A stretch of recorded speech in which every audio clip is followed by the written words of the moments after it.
Oh, shit. Hey, everyone. It's Keith Saarloos, and this is the Idiot's Guide to Life with Keith Saarloos.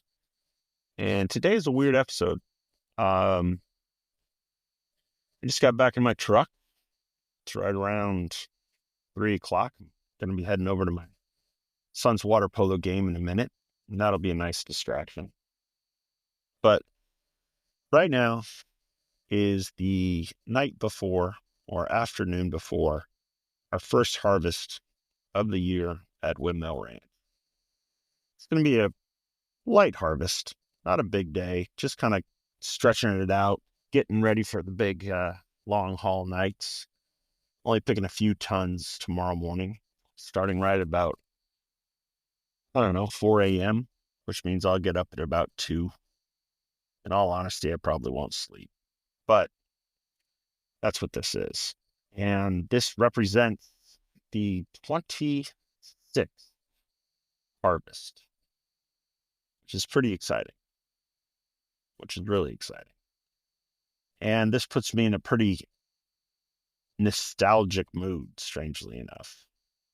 Um, Nostalgia being harvest is a kind of an interesting time because you've spent your entire year working your way to this moment, from pruning to shoot positioning to dropping some fruit to, the long nights of possible frost and sleeping in your truck to all the little bits and pieces and the hundreds of people I've given tours to each and every Saturday. And it all kind of culminates down to this. Right about now is when all the second guessing all starts cramming into your head. It's almost like you're ready to take a real long voyage, something you've been planning for a very long time. And your bags are packed, you're ready to go, but something just creeps into your head and you start going through your entire checklist yet again. And it has been like this nonstop every year since we've been doing this.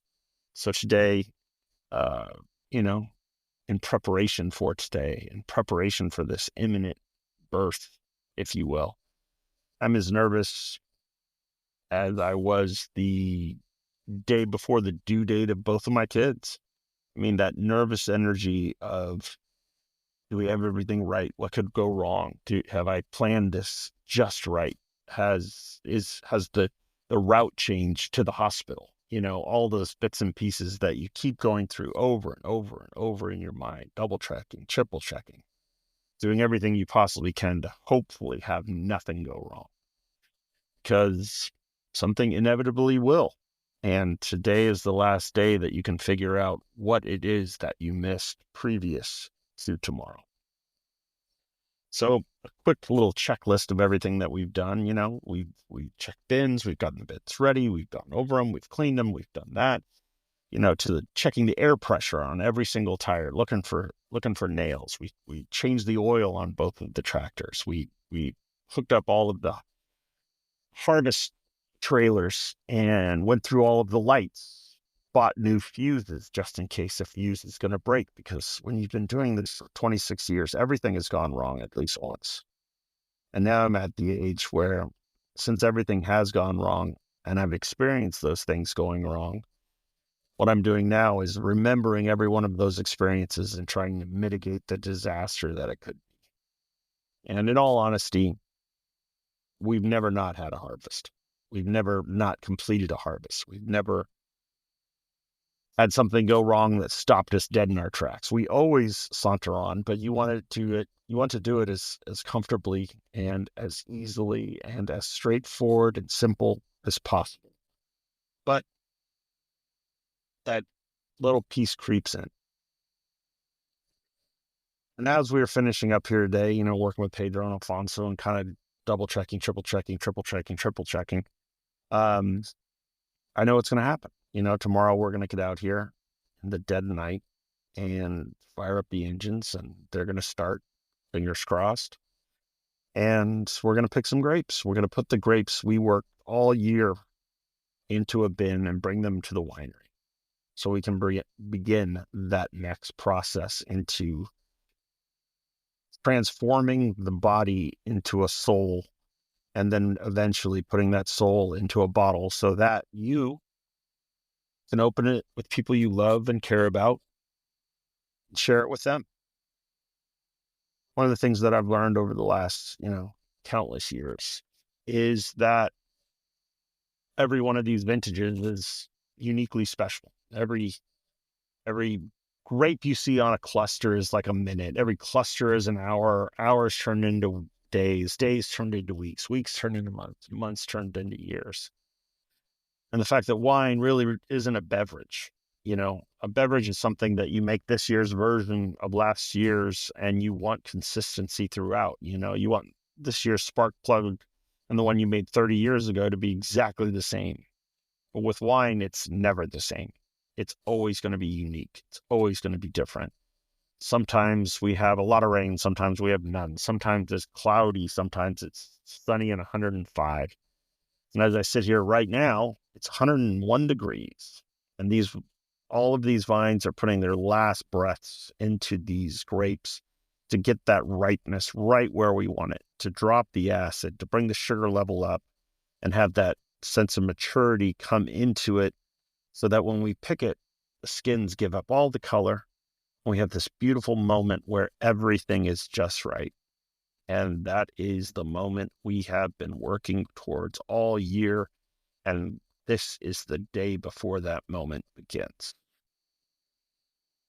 So, one thing I would be remiss is saying that this is one of those moments that the knife, the old wound kind of gets opened, and the fact that the old man's not here with us, it's very evident, there is that hole, and I miss him. And that's probably why I'm talking to you right now, is because right now I'm sitting here missing my dad. I'm excited about everything that we're going to accomplish in the upcoming weeks and months.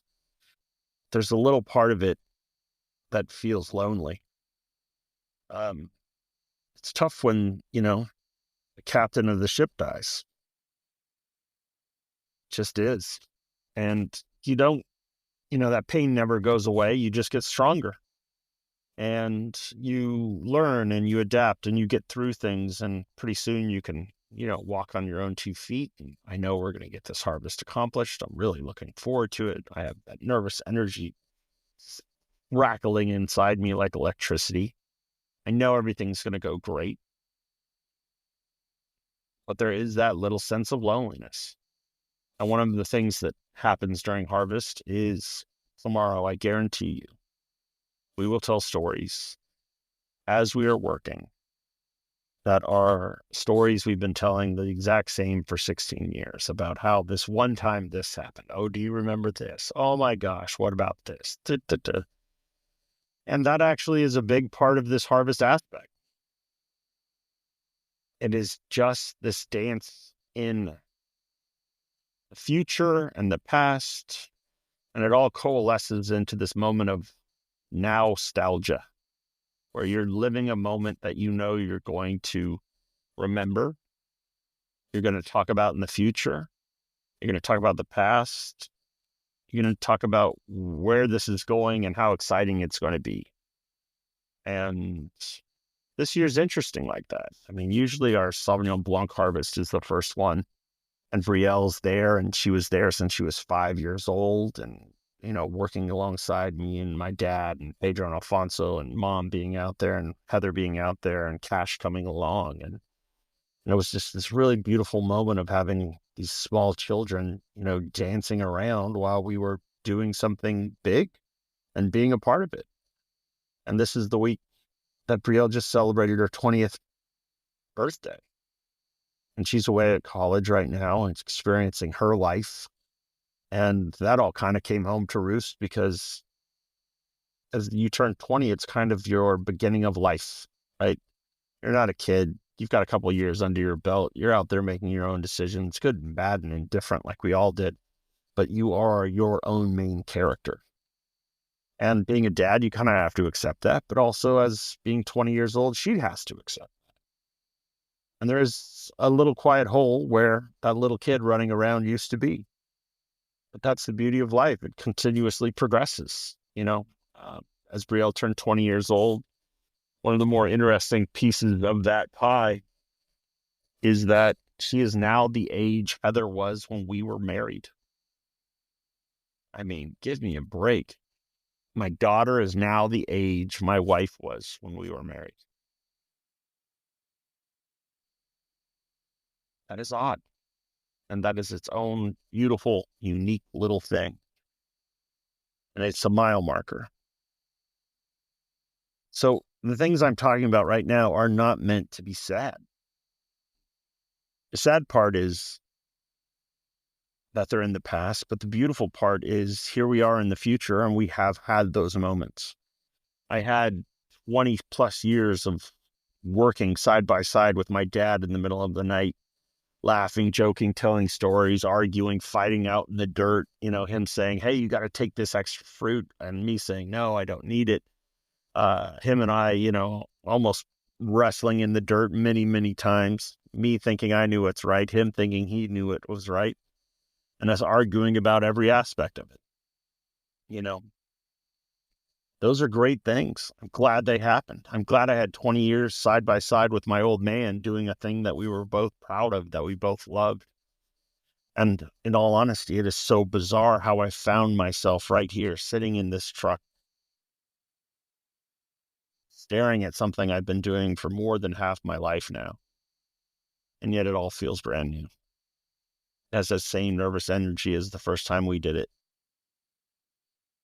And I think that possibly could be part of the magic of what we do. The minute it feels routine, the minute that it feels a chore, the minute it is not a moment of anxiety mixed with excitement, where now I can't even tell what's anxiousness and what's excitement anymore. It's just the same thing. Makes this real, makes this beautiful, makes the stakes feel high. And this is without a doubt the thing that I have given my life to. I couldn't imagine this at 16. I couldn't imagine this at 18. I really couldn't even imagine this at 20, 21, 22. That's kind of when this all started. The rubber started hitting the road. And we failed at growing apples and tore it out and planted grapes and started, making our own wine in 2003 because we just had a little bit of fruit left over. Moving here because my daughter was being born and we wanted to raise her in the San Ynez Valley. This is the soil we wanted to root her in, which progressed even further where I was just selling fruit to other people. It was kind of like we were growing these songs and selling them to performers, and they would put their name on it. And we were proud of that. That was the goal. And then a few years later, Keith Saarloos comes by and, life happened and we were more than broke, and we had to start the label in earnest and open a tasting room that you now know, that hopefully you have been to. And I put pictures of people I loved on the bottle because maybe I only got one shot at this. And if I only had one shot at this, I'd better do it in a way that seemed right. And in all honesty, just remember looking at my son when we first started Saarloos and Sons in the tasting room as you know it today. And the truth of it is, I looked at him and said, your dad's not going to be a loser. Because our back was up against the wall and this had to succeed. It was either going to succeed or it was going to kill me. I knew it. It had to. And that's kind of the beauty. Sitting here today, older, wiser, but I still feel that exact same way. It all comes down to this.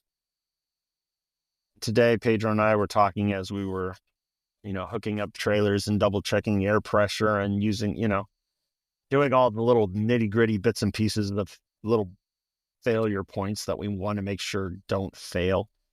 And he pulled out a picture of my dad on his phone. He says, you seen this lately? And I said, yeah, I looked at it last week. And it was a picture of my dad, 1990, no, I'm sorry, 2019, sitting on a bench, looking at the fields, And what he didn't know that was going to be his last harvest. And I sat down next to him and I said, "Hey, how you doing, Pop?" And he goes, "Pretty good. Today is a good day." I said, "Yeah, today is a great day."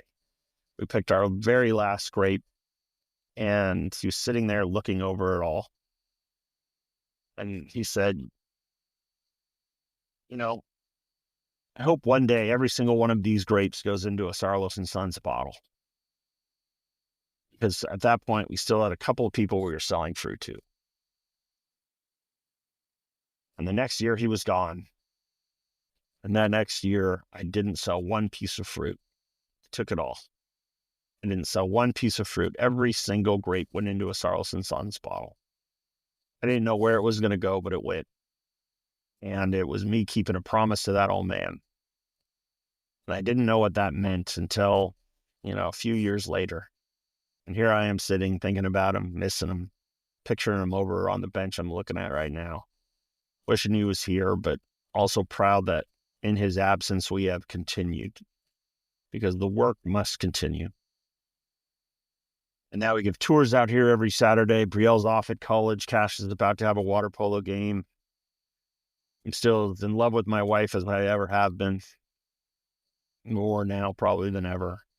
My mom just went to Tennessee with her sister and her cousin and had a wonderful time. Saw some of my friends and had an absolute blast. And there's a part of me that is quite happy because I'm proud we're going to pick every single one of these grapes, and every single one of these grapes is going to go into a Saarloos and Sons bottle. I'm proud of the work we've done that has got us up until this point. The harvest is imminent. We are pregnant and we are ready to give birth. And it is a beautiful feeling to give your life over to something that you feel like you can never pay it back. Could have done so many things with my life, and I have no idea what those things would have been now that would have made me happier than just sitting right now and being terrified and excited and happy, sad, and thinking about the past and being excited about the future. I have no idea what other thing could possibly, and I mean possibly, replace all of these feelings right now. To replace working side by side with my dad and raising my kids in the place I love, making great friends, loving where we live, making wine that you have found and brought it into your home, putting pictures of kids on the label. I mean, all of it seems so insane just sitting here right now. And I have no idea how any of it worked. I have no idea how we got here from there. And I have no idea what else I should have done with my life. We are birthing calves.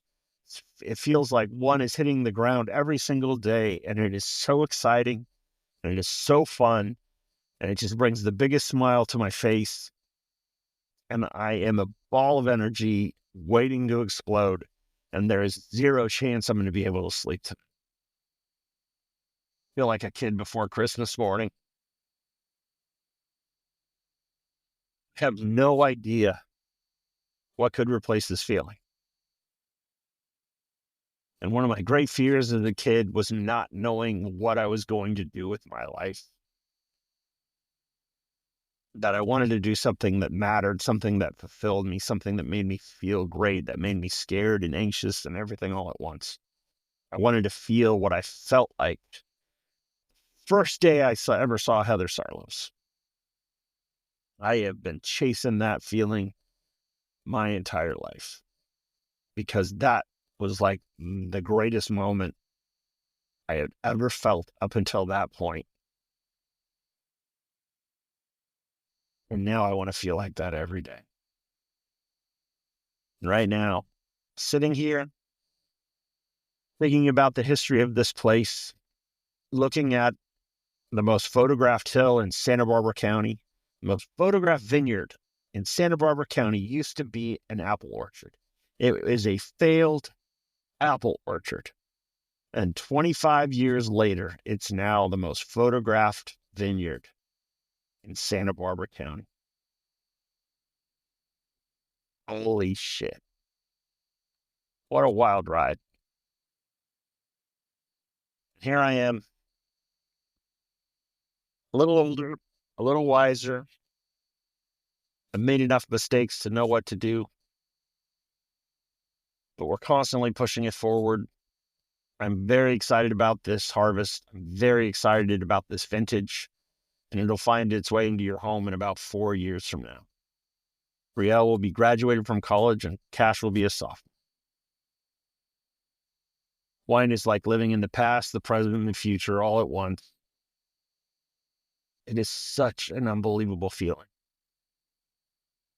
And if you think wine is just a beverage, you miss the point, because the point of all of it is everything I've just talked to you about in the last 20 minutes as I just stare out the front of the truck my dad used to drive. I have no idea what else I was supposed to do with my life, but I thank God every day that this is it.